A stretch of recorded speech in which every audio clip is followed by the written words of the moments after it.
Good evening, race fans. Welcome back once again to a very special evening of racing that we have for you tonight. Welcome, of course, to the legendary Mount Panorama circuit, the absolute heart and soul of Australian motorsport, where today the MC Motorsport MCV8 series takes on one of the most crucial sessions of this entire season.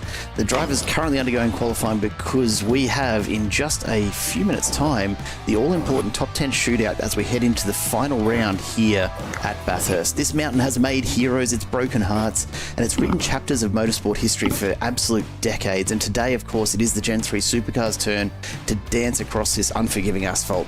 With the clock now ticking down in qualifying, every lap counts. Track position, tyre temperature, and bravery, of course, all come into play as the drivers push to secure a spot in our very prestigious top 10 shootout, where it's all about that one fastest lap to prove that you are king of the mountain.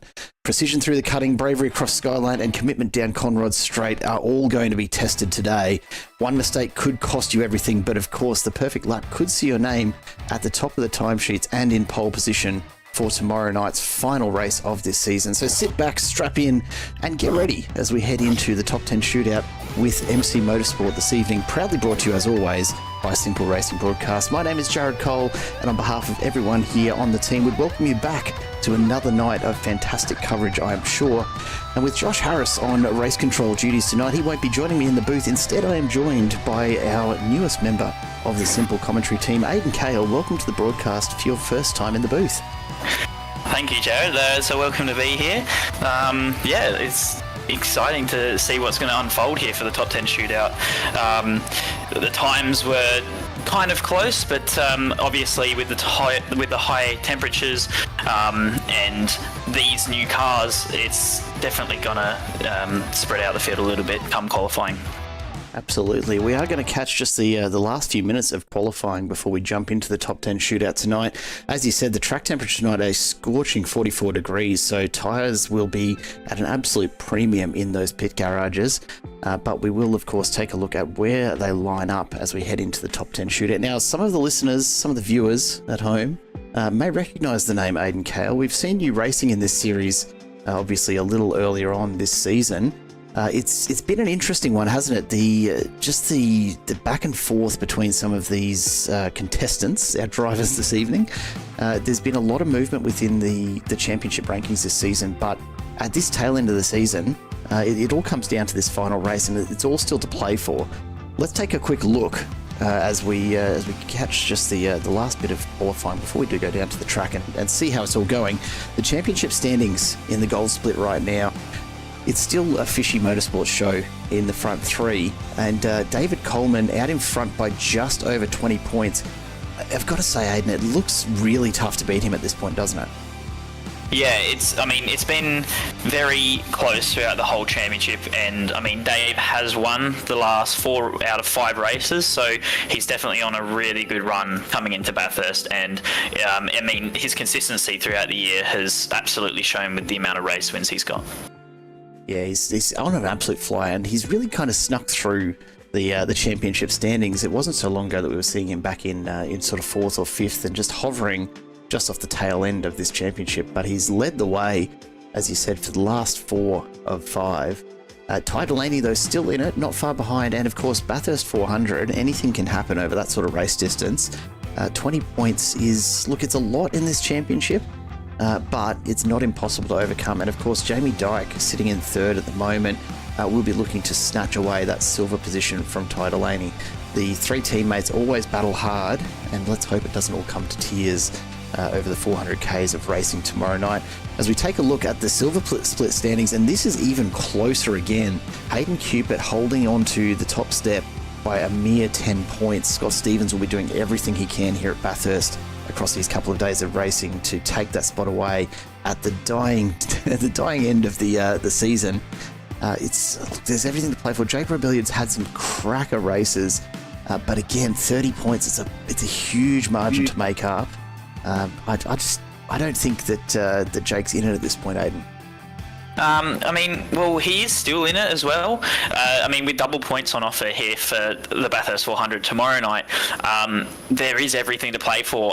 Just remember, it only takes one little off track. It only takes bumping the wall up at the top of the mountain just a tiny bit and hitting it at the wrong angle, and you're in for a couple minutes of repairs in the pit lane. So, I mean, really, it is pretty much wide open, and those 10 points, I mean, it's only really 2 or 3 positions. So, it's going to be an absolute cracker of a battle tomorrow night. Absolutely, it will be. And of course, that double points finish to the season could just be what separates our winner at the end in both the gold and silver splits. G'day, Declan. Welcome to the chat, mate. Hope you're enjoying the coverage so far. Let's jump on down to the track, though, and check out what's been going on as we do near the end of this qualifying session. And you can see there the Fishy Motorsports entries. Immediately, you've got Jamie Dyke and Ty Delaney heading up and over Skyline. And these two have been going at it at the moment, sitting 5th and 6th respectively. And you can see there's not a lot of separation across the contenders for our top 10 shootout. Seth Stevens just barely hanging on to his place in the shootout. Hayden Cupid up there as well. And again this week, Aiden, good to see a couple of those silver drivers that just might be challenging in the shootout. It really does show the competitiveness of those silver drivers, especially since the start of the season. A lot of those drivers have really developed throughout the season, and they're the drivers, especially the newer ones that are newer to the car. They're the ones that will be improving a whole lot more than those kind of top drivers who are only really looking for those couple of tenths. As you see here, Jamie Dyke giving Ty Delaney a little bit of a slipstream and a little bit of a buffer there, as he's just gone off the track actually. I have no idea what was going on there. Was he providing a tow that entire lap? The Fishy boys are really good on race strategy and strategizing to try and get the best lap. Don't know if that has just worked out there for Ty, going about 2 tenths faster there on that lap that he just did. So yeah, it does provide a little bit of a time bonus being in the draft of your teammates, but I found out that it's not as much as last year's car. You've really got to time it properly, and you really have to be within the right margin to your teammate to get that time. Yeah, absolutely. And look, I think it's probably a strategy that we might see a little more often in the real supercars if there weren't so many hours of repairs involved when someone pulls a move like Jamie Dyke's little spear into the wall there. I doubt that car would be in great shape if he did actually have to take it back to the pits and repair it properly. But as you can see, he's already ready to go back on track. So it makes it a lot easier, absolutely, as we see Seth Stevens going around for another lap. He's sitting a lot further down than you'd probably like to, but just on the edge of that top 10 shootout as we enter the final 5 minutes. Really only time for about 2 more laps, maybe a third if you're really on it. Let's see what he can do on this run. We might just jump on board and go for a ride and see how he does on this lap around, looking to stay in that top 10. Aiden, talk us through this. You've got a fair bit more experience in the Gen 3 supercars than I do. Tell us a little bit about Bathurst and just some of the challenges of keeping these cars on track around here. I mean, as you're seeing here from Seth, it is very treacherous work. It's very much a track where you have to kind of dance between the walls a little bit. A little bit of, this is a little bit of understeer there, going up through the top of the mountain. Just on the exit there of McPhillamy. Down through Skyline, you really want to dance your way through. You don't want to have too much throttle actually, because otherwise if you have too much throttle, just a little bit like Seth did there, you're kind of going to outbrake yourself. And it's an extremely hard track to master because you have to use every little millimetre of the track. And you also want to be careful not to... you don't want to be afraid of the rev limiter with this car. I've found that if you use the rev limiter, you're not as likely to outbrake yourself going into corners. So yeah, I mean it's very interesting. It's a very interesting track, and these hot temperatures are just going to make it a lot harder going into the top 10 shootout to get a single lap in, but also to the race tomorrow where we've got 65 laps to contend with. Yeah, it's a long distance, and really the start position is crucial, but so much can change over 400 kilometres, so these drivers shouldn't be feeling too disappointed if they don't make the shootout tonight, but certainly an opportunity to get a bit of a jump, and nothing like a bit of clean air as you leave the line at Bathurst to really set yourself up for a decent race. Now, Daniel Poulton was on a pretty quick lap there, actually set the fastest time for a moment in Sector 1. These drivers, I think, have been holding on. We've been watching the track temp for about the last 20 minutes, and although it started off at a very, very hot 46, 47 degrees, it has dropped by quite a few degrees now. So these drivers out on track to try and improve their times just marginally if they can. In the last, minute and a half of our open qualifying session, it's going to be very, very close to see if these drivers can actually post some quicker times. Right now, Reece Wakefield has come out and posted a time that has actually pushed Seth Stevens just below that P10 spot. So Seth's going to have to really send it if he wants to get back into that top 10 shootout. Hayden Cupid just barely hanging in there. One of the Sideways Esports entries facing very much the wrong way there. Looks like it might have been, was that Ryan Smith potentially? Or perhaps Thomas. Yeah, it's not exactly how you want to end that lap. Looked like a Camaro, so I'm not sure if that was Thomas Wilson, but he is sitting very pretty there in a second place for the top 10. Absolutely, as Daniel Poulton sets a new fastest lap, so that cooler track helping him improve his time just a little to just under the 2:08 mark. So still, look, it's still a slower car, the Gen 3, than the Gen 2s were around Bathurst, isn't it? Yeah, absolutely. I think we're ranging about 2 to 3 seconds slower on quali trim than the other car, than the older Gen car. Look, it's quicker on the straights, but it's a very challenging beast to try and slow down into the corner and mid-corner as well. So yeah, it's really stopping this car, I feel, is where a lot of these drivers can make time, and I mean that's obvious, especially with the amount of heavy braking zones that are included here with Bathurst. As we see the timer tick over, so that is the end of the time for this open qualifying session. The drivers on track will have an opportunity to finish their laps, and if you keep an eye on those sectors down the bottom, you'll see if anyone's likely to improve. Nicholas Dariosh back in 12th right now, certainly looking to improve his time, although not on track. Jamie Dyke runs wide, and that's going to end his qualifying session. Big slide down into the cutting. Manages to recover though. Have a look at that for car control. He's not going to win any awards for the time that he's going to set around the track here, but cannot take it away from him for how he managed to keep that one off the wall there. That was pretty next level. Yeah, I mean, Jamie Dyke, we have seen throughout the season that he may not be the best qualifier, and the same goes to his teammate David Coleman. But remember, Jamie Dyke did win the first 3 feature races of the year, and he has shown his racecraft has been pivotal to gathering points for the season, and I mean, he is still in contention. Remember, he's only about 30 odd points away from the lead of the championship, so with that consistency, that could get him the championship that he needs at the end. Entirely possible, isn't it? We'll have to wait and see how it all plays out. Of course, double points on the line for tomorrow night's race. It is going to be a long one, 400 k's around Bathurst, 65 laps. We're going to be racing for a bit over probably 2.5 hours. Seth Stevens pushes just a little too hard and into the wall under the pedestrian bridge. David Coleman looking to improve his time. He's not going to do it on this lap. A couple of good sectors there though. So we wait on the last of our drivers to make their way around. Ryan Palmer just crossing the line now, followed closely by Jackson Austin on the JT Solar team.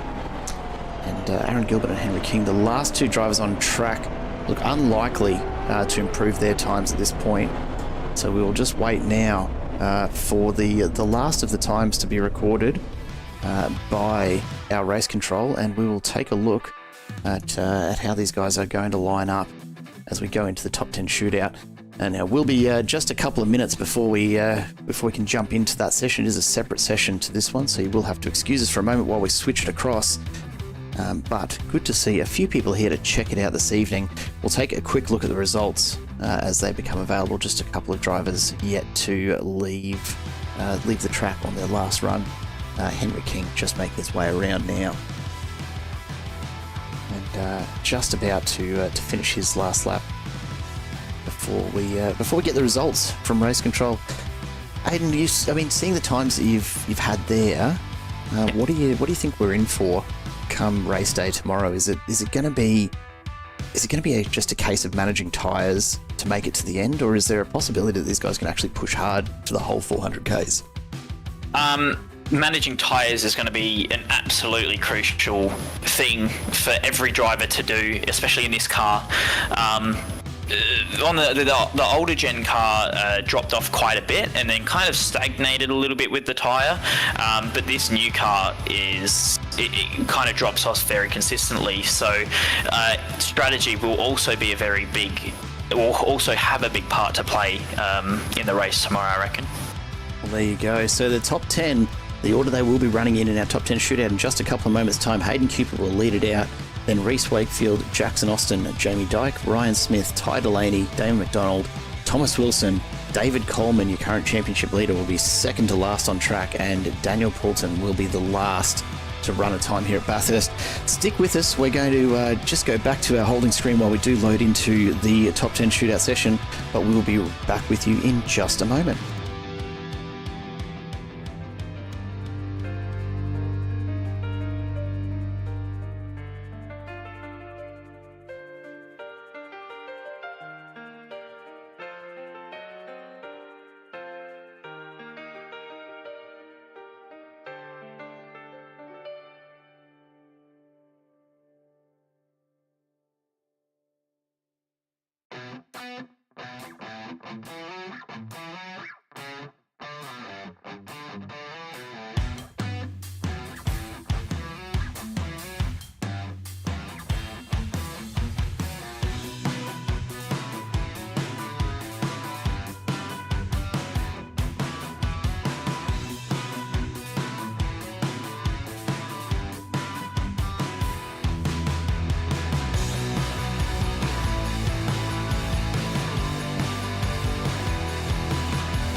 Welcome back, folks, as we wait for the drivers to get set up. We're just loading in now to our top 10 shootout session tonight. David Coleman joins us in the YouTube chat. Good to see you there, mate. I hope you've had a decent qualifying session and you're feeling pretty comfortable. We'll be looking forward to seeing you run ninth here tonight. It's always tricky, isn't it, Aiden? When you get to a top 10 shootout, you want to lay down the best time you can, but it doesn't take much to overcook it and end up at the back of that 10 if you do crash or run wide off the track. So it's always a balance between setting that fast time and actually setting a time at all. Yeah, I mean, it's going to be very interesting, especially with, as I was just mentioning to you, the track temp. So I'm gonna keep an eye on that and see if that kind of drops down a little bit as the session goes on, as that will play a factor into the times. But yeah, it's a very nervous time, a top 10 shootout. You really want to kind of go out and prove yourself to be that one lap wonder and be a hero, but it's very instantly you can go from hero to zero pretty much. Yeah, it doesn't take much, and Bathurst is unforgiving at the best of times. I mean, we're still seeing track temps. You can see there on screen right now, 42 degrees on track. The air temps dropped just a degree, but it is very hot out there still. So these drivers won't have the levels of grip that they're probably hoping for. We were seeing, 2 minutes and 8 or thereabouts in the open qualifying, so we're looking for times somewhere around that. But it's, I tell you what, it's always hard to predict just what you're going to get here with these top 10 shootouts. I'm just thinking back now, probably only the third time that I've had the pleasure of covering a top 10 shootout. Actually second, now that I think of it. But yeah, it's certainly always a bit of a heart and mouth moment as you watch these drivers make their way around a track, knowing that they only get one shot at this. It's very, very different to your ordinary qualifying sessions. David Coleman just saying it's going to be tight qualifying, which is always fun. Yeah, absolutely. And hey, no complaints up here in the booth, right, Aidan? It's always more fun if we've got something to joke about as it gets closer and closer.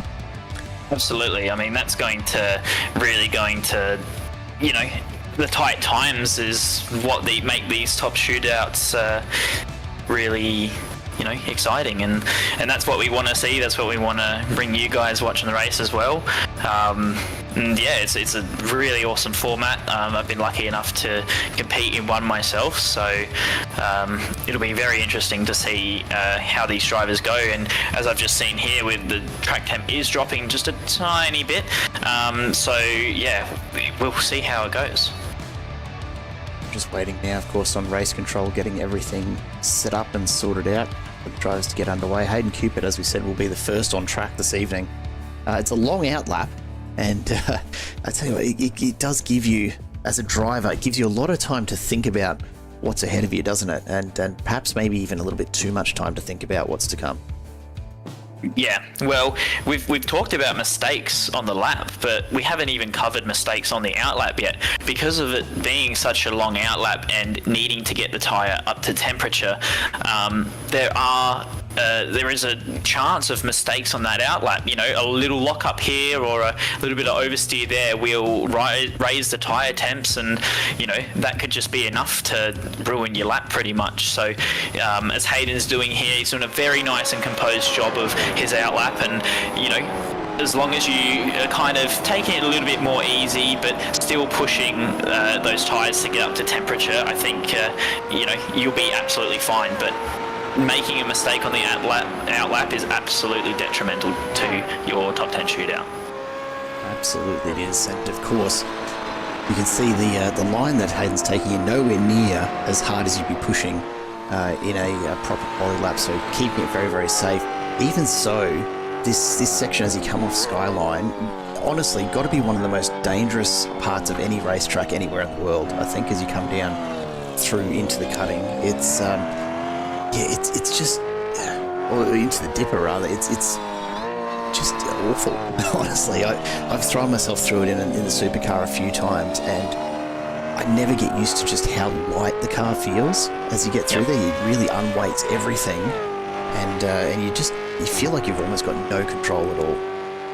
Yeah, I mean, it very much is a balance between, your brake application and even a little bit of throttle application. It's you're very much dancing your way through the bottom, or going down the mountain rather. So yeah, it'll be interesting to see how these drivers cope with it at the moment, as Hayden's about to start his top 10 shootout lap. So here we go.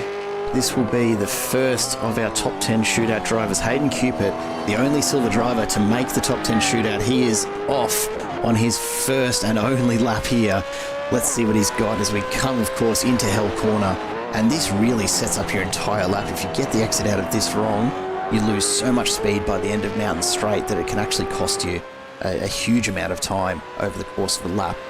But the exit there out of turn 1 looking very, very tidy indeed.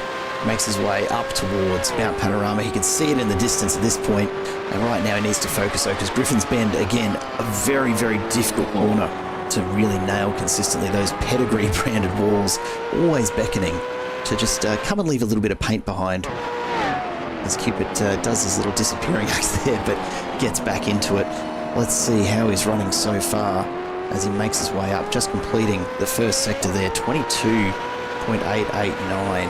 So let's see what he's got for Sector 2. Now that Sector 2 time will update as he crosses it. Pushing very hard.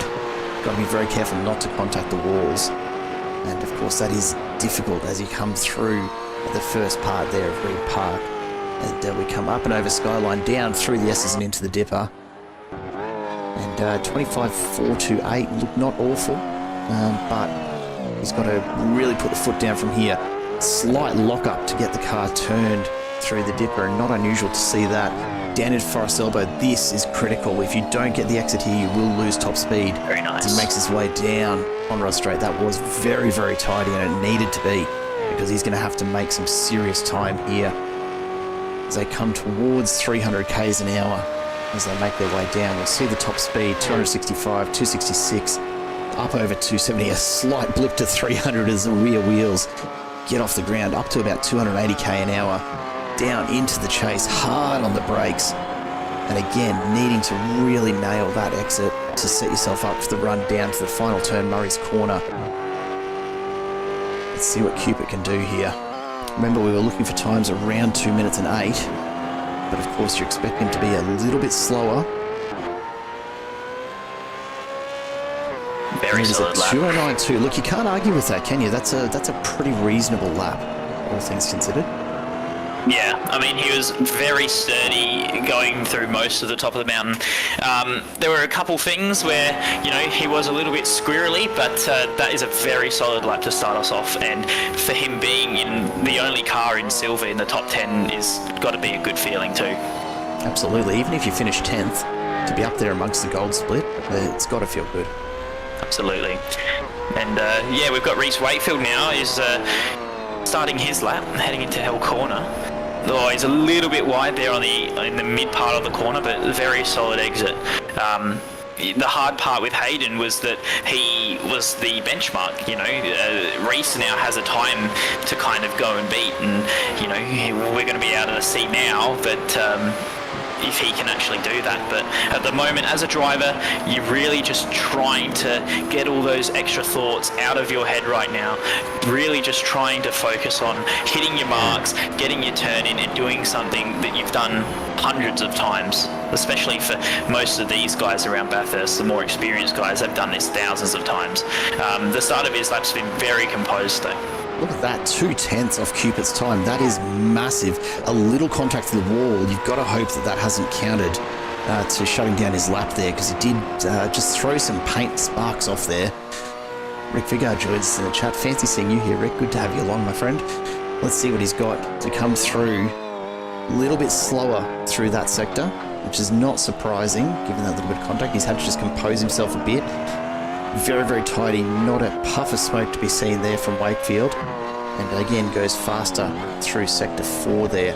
Now, anyone's guess as to why the sectors are labelled the way they are. That's just iRacing. I can't help that. I'm sorry, folks. But that is what we've got to work with here. And we'll see how Reese Wakefield is looking at the end of Conrod Straight as he starts to click through the gears, hits 6th, up and over that little hill right in the middle, down the other side, 280, 285. He's already looking faster, certainly, than Cupid was at the end of Conrod there.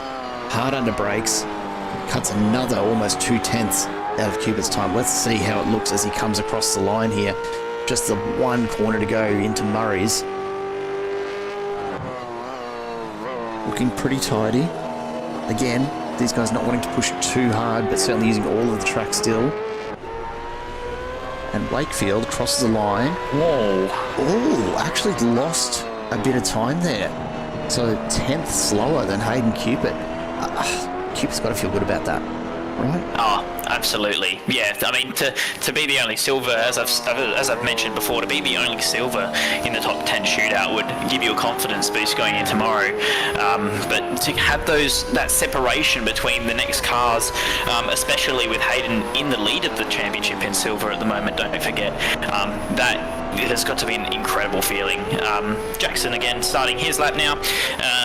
He's got off to an okay start, but the first corner doesn't exactly make the entire lap.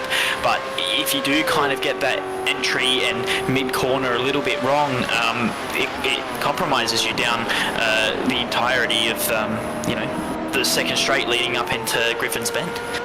Very tidy out of the exit of Griffin's Bend there. Coming up to the cutting, you really want to stay within the two tram lines, and he's done really well with that. As I've seen before, Reese and Hayden both kind of missed the mark a tiny bit there, and that is shown with the 1/10 up after Sector 2. So we'll keep seeing how his lap's going.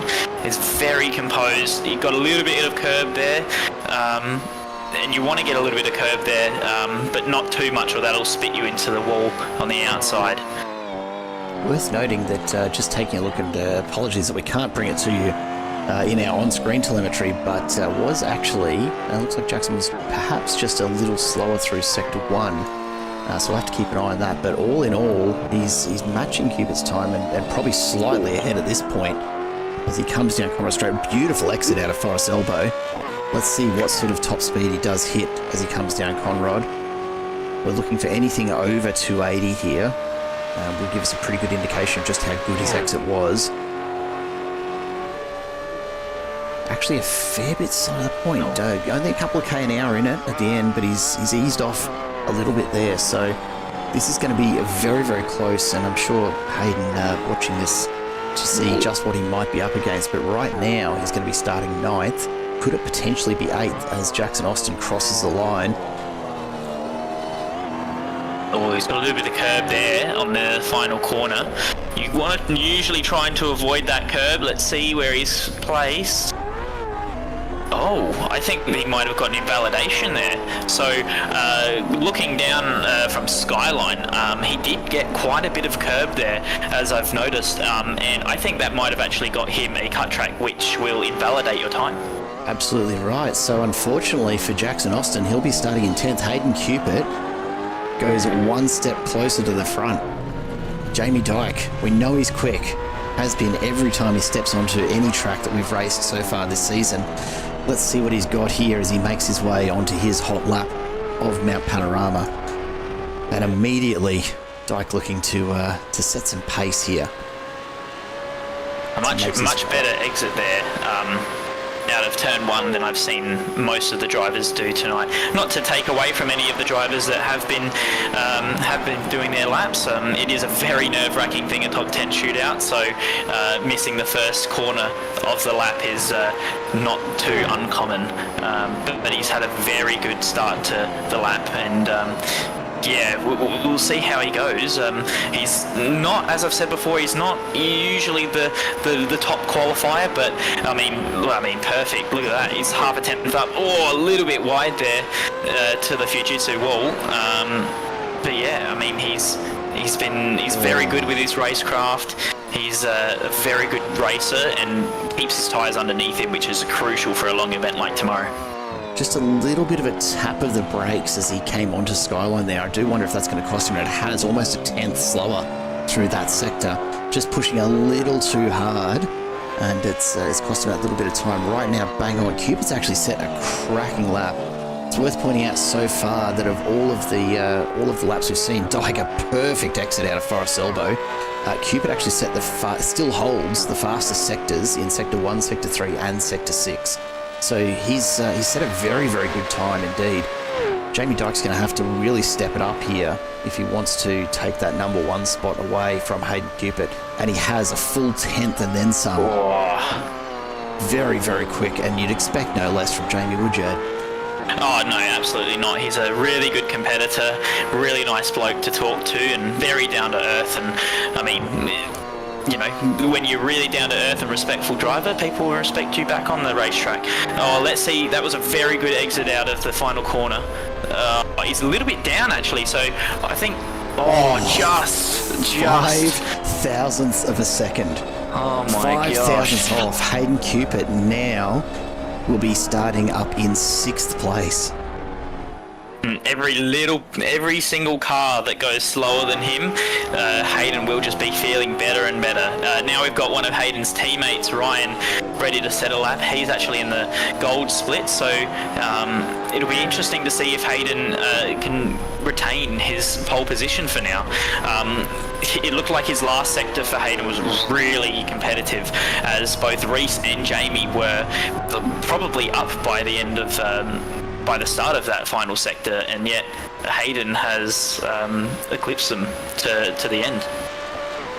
So far at least, as Ryan Smith makes his way up Mountain Straight, full noise, still slower in Sector 1 by just over a tenth. So Hayden Cupid really did nail that Turn 1 exit, and that's kept him in it, as we see Smith coming up to the start of his climb after Griffin's banded up into the cutting.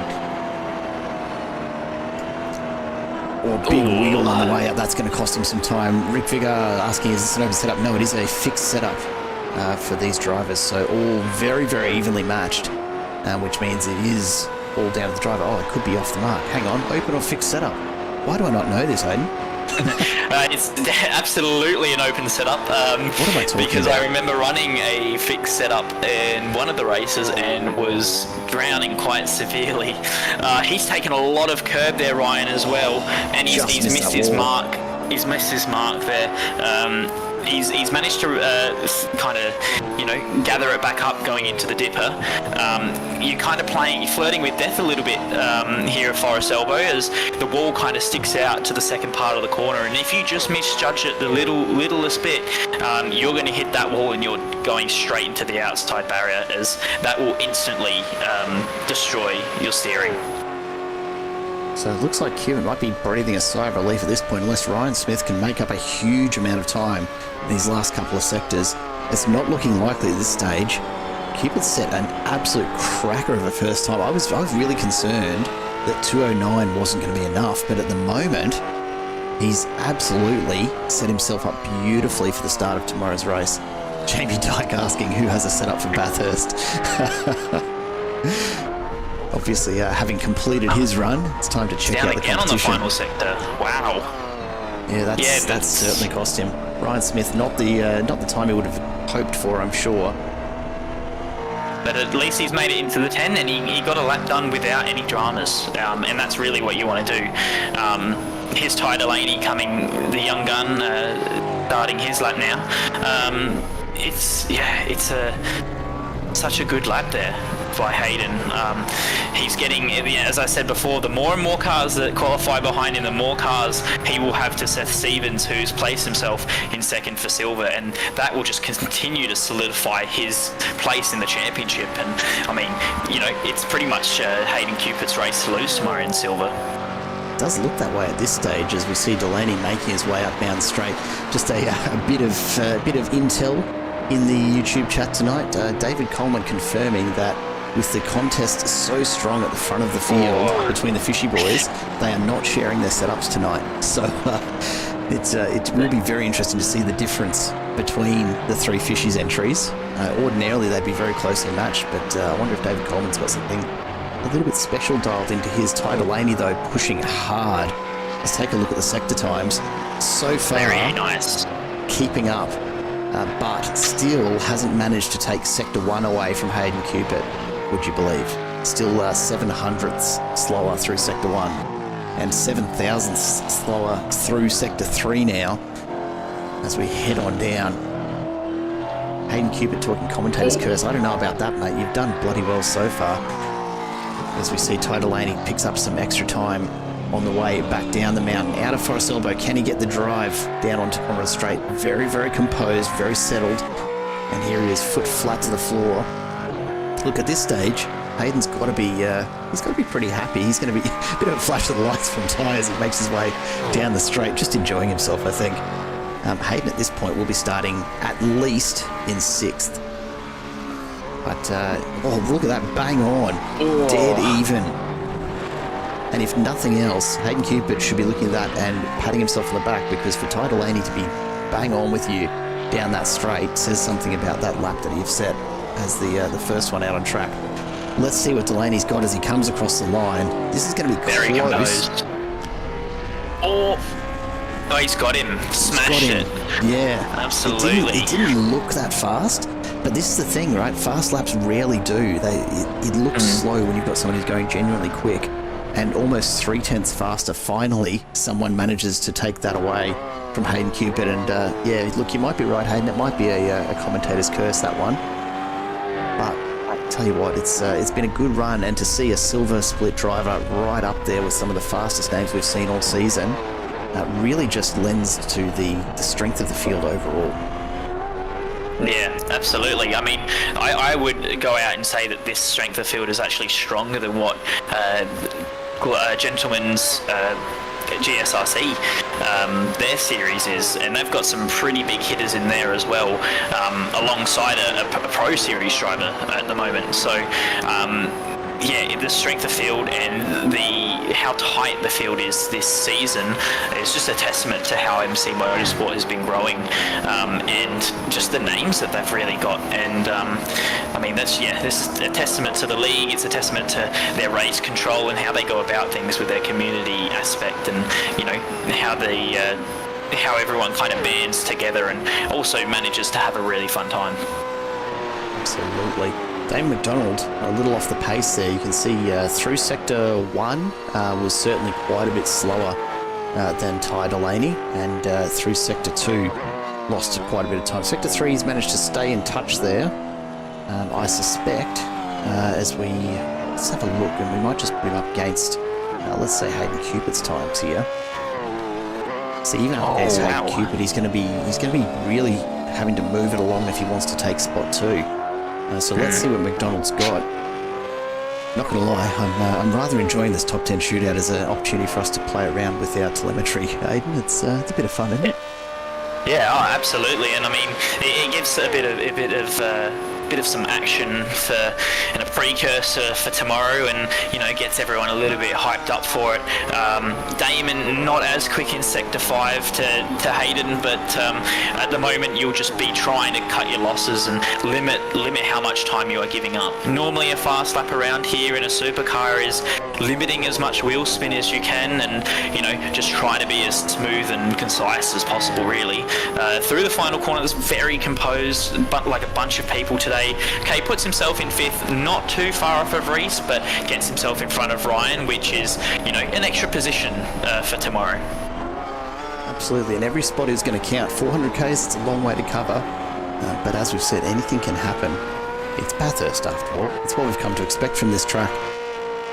As Thomas Wilson makes his way down another of the Sideways Esport entries, and he'll be off to set his quickest lap right now. Let's see what exit he gets as he comes onto the straight. Not too bad so far. No wheel spin, no sliding out of Murray's there. But this is what really sets you up for a fast lap. And again, we see very, very composed, just using the entirety of the track there. Let's take a look and see just how he's stacking up as he makes his way around.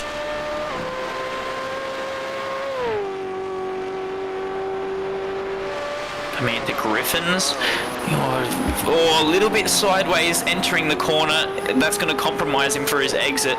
I have a feeling that that's not going to be the best sector time, but he still has time to kind of gain back a little bit of that time. Make sure you're in the tram tracks. He's done really well and has had a really nice exit. Getting a tight exit in these cars is also very crucial. Using all of the space there. Coming up through, I think that's Reed Park or Sulman, up to the grate here. Very composed. Big slide on the way out though. Yeah, very composed on the entry there.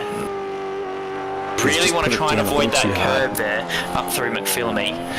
Look at the time so far. So he's actually basically equaled Ty Delaney through Sector 1 by the look of things, but starting to lose a bit of time as he makes his way down. And in fact, I think we're going to switch over at this point because it's getting closer and closer to Hayden Cupid's time.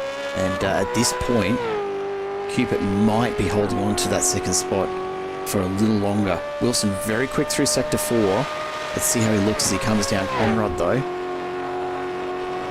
Keep an eye on that top speed. Again, only just getting over 280. And you can see there he's matched Cupitt's time as well. So Ty Delaney feeling pretty safe at the moment in that number 1 spot as Wilson looks to complete his flying lap.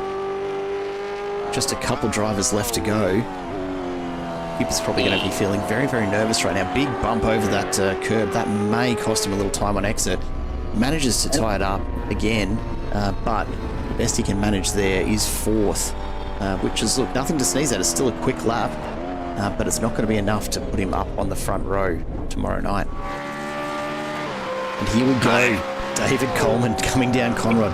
Let's check out this pace as well. See if he's actually pushing full noise. He's definitely not. Only hitting 270. So wanting to keep it pretty tidy on that outlap. No surprises there, eh? No, absolutely not. As I've mentioned before, you really want to make sure that outlap has a good balance between tyre preparation, but also not wanting to, push it too hard that you force yourself into an unforced error. He has gone a tiny bit deep there into the final corner, which will compromise himself up through the main straight. We'll see what kind of line he gets for Hell Corner, as this will set you up. Oh, very, very nice. So that a tighter line through Hell Corner will get you on the acceleration a lot earlier, and I mean, we're going to have to see what his first sector time is, but if the rest of the lap is similar to... Oh, he's actually down on Delaney. That's a bit of a surprise for me, but we're going to have to see how the rest of the lap is. Very, very composed through Griffin's Bend there. Not wanting to get too much curve there. As I've said before, you want a little bit of a tighter line with these new supercars. I don't know what it is. I don't know the physics behind it, but the tighter line, the better out of those sole corners. And it looks like he is still a little bit down. Although his lap does look a bit composed, maybe he's not getting on the acceleration a little as much as Ty was. Maybe he's trying to compose himself a little bit more, for the rest of this lap. Maybe he's trying to get a second or third place, but it is a long race tomorrow, so I wouldn't be surprised if that was a factor in his mind at the moment. The other thing to think about here, of course, is that David Coleman knows how important it's going to be to start somewhere up the front. He certainly doesn't want to crash out and find himself without a time, but you can see he's actually quite a long way off the back of Delaney's time. Hayden Cupitt, let's just compare the two here again and see how they're looking. But right now, Hayden Cupitt's looking very, very comfortable still in that second spot, as Coleman has been close throughout most of the lap, but certainly not close enough. And I dare say he's almost going to be looking at a 4th place, maybe even 5th here. Yeah, I think he's thinking more race, I would reckon. I mean, there is a lot larger emphasis on the races. I don't think there's any bonus points for pole position, so, I mean, you really don't want to be starting mid-pack, as he gets a very good exit there out of Murray's corner. Yeah, he just hasn't got that time, and 7th is very surprising for me with Dave. Yeah, you really don't want to be starting too far down, as it is very tricky to gain positions in this car, and your tyres do go up quite a few degrees being behind a car for a while. And now we see Dan Poulton here, the final car for this top 10 shootout. He had an incredible lap in qualifying, which put him on provisional pole, so I'm very excited to see how Dan goes. Let's see what he can bring as he heads out of Hell Corner for the first time on his flying lap. Not a bad exit. The speed that we're seeing here, look, anything's possible, but let's keep an eye on this Sector 1 time and see how he matches up. Whoa. Almost a 10th quicker. That's a huge signal for just how hard the self-declared crowd favourite Danny P is actually pushing right now. Let's have a look. Just being told we're going to get the eventual pole sitter will come and have a chat to us afterwards. The question now is Ty Delaney or Daniel Poulton. I think my bet is placed very heavily on Dan at the moment, although I might have just spoken too soon and given him a commentator's curse, as I need to learn doing commentary. But I mean, that still up by first 700s. but that first corner exit was extremely well done by Dan, and he's really managed. And I mean, look at his sector 3 time as well. He's clearly managed to get all those other thoughts out of his mind, and this is the only thing that he's thinking about right now. He's just absolutely smashing the lap time and just trying to get as much out of this Camaro as he can. All of the sector 3 gains through sector 4. Tell you what, Conrad Straight is going to be the difference here. Watch this top speed. Let's see what we get. Luke Speck in the chat saying Danny P is either going to be pole or in the fence, and I reckon that's not too far from the truth. He'll be pushing so hard to try and nail this pole position. Let's see how he looks through sector 5. The pace is there. He's certainly got the speed. 283, almost a full tenth out of Ty Delaney's time. If he can hold it together here, this will be pole position for Danny P. What's he got up the sleeve? Right now, he should be up by about a tenth and a half. So I'm gonna predict a 208.7. That's my prediction here, 208.7 as he crosses the line. Let's see what it ends up as. Bang on. Oh, he's got it. Look at that. What a finish from Danny P. That was immense. What an absolute awesome lap. And as Rick has just said, the car looks absolutely planted, and I mean, there's no denying that. The speed that Danny P has had throughout this qualifying, and I mean, just, you know, through the qualifying, through the practice, and now through the top 10, he's really showing that he means business heading into tomorrow. And don't forget either, Jared, that he is 5th in the championship. He is still technically, mathematically, able to win this championship if things go wrong for other people. So keep that in the back of your mind heading into tomorrow. Yeah, absolutely. We've got a couple of drivers to chat to here. We might start off though with our Silver Split representative, Hayden Cupid. Welcome to the booth, my friend. Thank you, mate. That was absolutely nail biting the whole way through. From our perspective, how are you feeling right about now? A lot of swear words. I'm pretty happy with that. I just wanted to set a lap and then just see if people bin their lap or whatever, and I'm 9.2. I thought a high 9 would have been alright, and I would have been happy with that, but yeah. Well, look, mate, it's certainly been enough at the end of the race, and for what it's worth, even though you didn't manage to hang on to your pole right to the end, you did actually retain the fastest time through that final sector by 200, so 23.27. So look, take that for what it's worth. You've had the best exit out of Murray's Corner out of anyone tonight. So, mate, congratulations, P3 for tomorrow night. We are looking forward to seeing just how far you can take it, and whether this might be what brings the Silver Split to you, hey? Thank you. I just got to remember that these guys aren't my battle. I'm fighting for a Silver Split championship, and I can't really let these guys screw me over too much if they decide to do that. But yeah, it's going to be a bit hard starting where I am to remember that. Well, mate, we'll do our best to send some messages via race control to remind you or something like that. We'll let you go and have a breather though, mate. Well done, a brilliant drive, and P3 for tomorrow's start. Thank you. Cheers, Hayden, and we'll take a brief moment to chat now to Ty Delaney. Ty, welcome back to the booth. First of all, mate, that was a cracker of a lap that we saw you set, but pipped at the post. How are you feeling about P2 tomorrow? How does that play into your plans for the 400? Yeah, I don't mind it. As long as I was on the front row, I was going to be pretty happy. Dan put an absolute amazing time on the board. It was very tough to even go close to that at the minute with how slippery it was on that track, and a few mistakes made through at the top of the track at the just before Skyline. But apart from that, I think it wasn't a bad lap. But yeah, I'm pretty happy to be starting in the front row. Now, when we take a look at the championship standings right at the moment, you find yourself, 21 points. Let's call it 22 points from being number one. With double points tomorrow night, that's going to translate to about 10 positions ahead of David Coleman you're going to need to finish. Do you reckon you've got the strategy that's going to put you that far ahead? You've already got 6 spots off the start just from the top 10 shootout. What have you got in mind for tomorrow night's race? How are you going to try and overcome that sort of gap? It's definitely going to be a tough one. I don't think strategy-wise, pace-wise, anything, it's going to be really hard to get 10 spots in front of him. But anything can happen at Bathurst. Like last week, I think I was only a point behind Coleman, and then I ended the week 22 points behind Coleman. So, like I said, anything can happen. He could crash, I could crash, everyone could crash, Polton could win the championship. Anything can happen, really. Well, we'll see how it all plays out tomorrow evening. It's a long race, so mate, we'll let you go and get a good night of rest, hey? Well done. Fantastic lap this evening.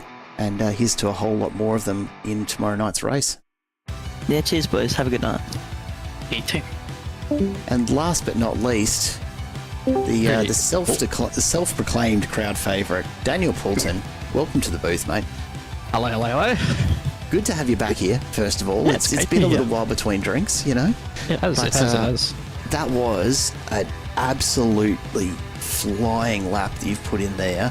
We were watching those sector times come through and just try to do the maths on the fly. Mate, what's the secret sauce? What have you put into that setup for tomorrow night's race? Don't know what the secret sauce is, but I smashed a GYG meal before I jumped in the car, so I think a good carb load might be the key to success. There you go, a little bit of extra weight, a little bit more weight on the tyres, perhaps. Yeah, just a few. Worth a look. And mate, you're sitting fifth in the championship right now. Yes. Like it's probably a pretty big ask to be talking about winning the championship from this point. But double points on offer tomorrow night.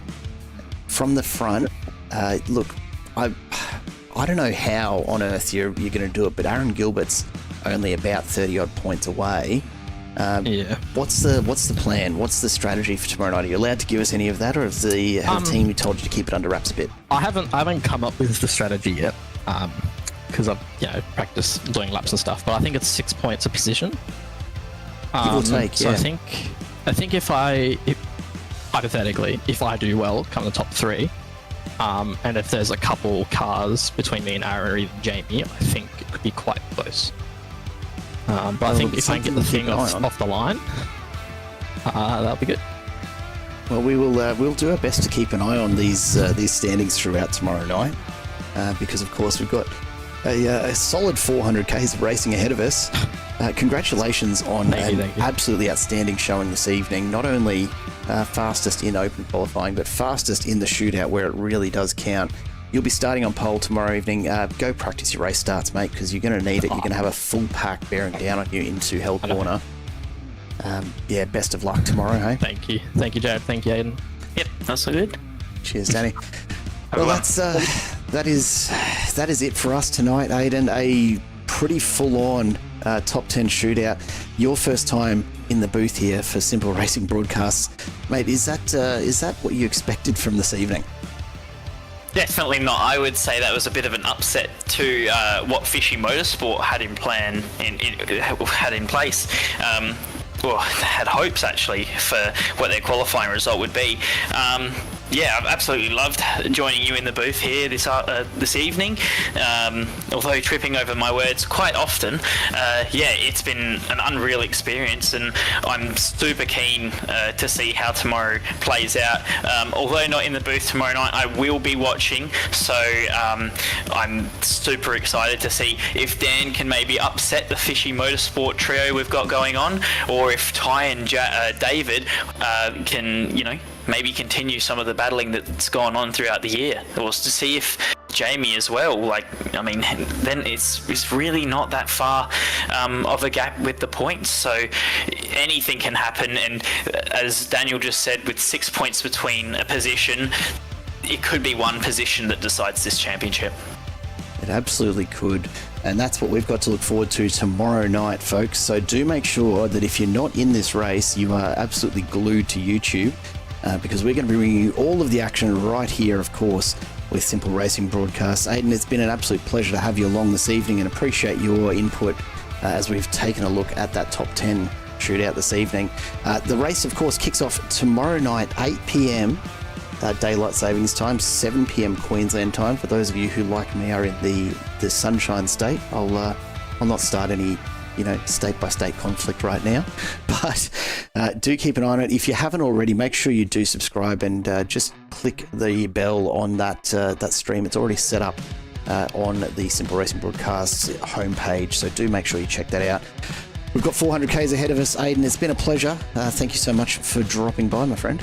Awesome. Thank you for having me along. And good luck to all the drivers out there for tomorrow night.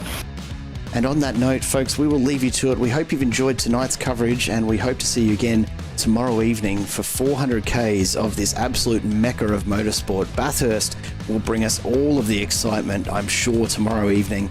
And until then, do make sure you get yourselves well rested. I certainly will be. Take care of yourselves, and we will see you back here tomorrow evening, right here on Simple Racing Broadcasts. It's goodbye for now.